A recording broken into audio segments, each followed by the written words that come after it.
नमस्कार, मैं हूं आपके साथ कृष्णा वेस्ट और आप देख रहे हैं जनसत्ता। देश में चुनावी त्योहार शुरू हो चुका है। कई हिस्सों में मतदाता अपना मत डाल चुके हैं, कई और अभी अपने मत डालेंगे। वोट करने के दौरान एक सवाल तो अक्सर मतदाता के मन में उठता है कि उसका वोट कितना सुरक्षित रहेगा और कोई दूसरा उसके नाम पे फर्जी वोट तो नहीं डालेगा। इस शंका की पुष्टि के लिए चुनाव अधिकार वोट की उंगली पर वोट देने के साथ ही नीले रंग की स्याही लगा देते हैं। इस नीले रंग की स्याही को भारतीय चुनाव में शामिल करने का श्रेय देश के पहले मुख्य चुनाव आयुक्त शिव कुमार सेन को जाता है। चुनाव के दौरान उंगली पर लगी स्याही इस बात का प्रतीक होती है कि किसी व्यक्ति ने अपना वोट किया है या नहीं। क्या आपके दिमाग में कभी ये सवाल आया है कि क्या इस नीली स्याही को मिटाया जा सकता है? ये स्याही दक्षिण भारत में स्थित एक कंपनी में बनाई जाती है। IVPL नाम की कंपनी इस स्याही को बनाती है। साल 1937 में इस कंपनी की स्थापना हुई थी। कंपनी इस चुनावी स्याही को थोक में नहीं बेचती है। MVPL के जरिए सरकार या चुनाव से जुड़ी एजेंसी को ही इस स्याही को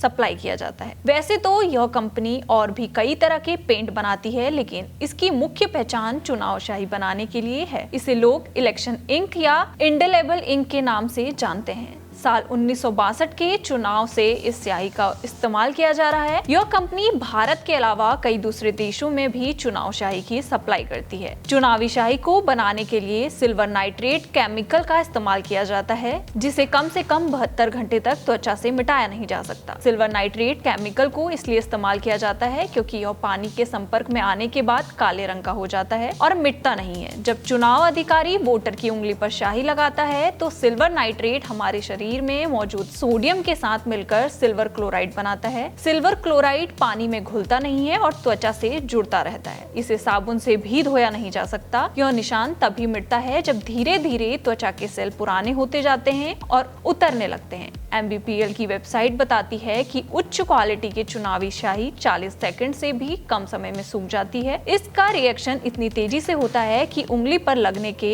1 सेकंड के भीतर यह अपना निशान छोड़ देता है। यही वजह है इस स्याही को मिटाया नहीं जा सकता। हालांकि कई लोग दावा करते हैं कि कुछ खास केमिकल की मदद से इस स्याही को मिटाया जा सकता है, लेकिन इसकी कोई पुष्टि सबूत नहीं मिले हैं। साल 1962 के चुनाव से इस स्याही को इस्तेमाल किया जा रहा है और अभी तक चुनाव आयोग इसका विकल्प नहीं तलाश सका।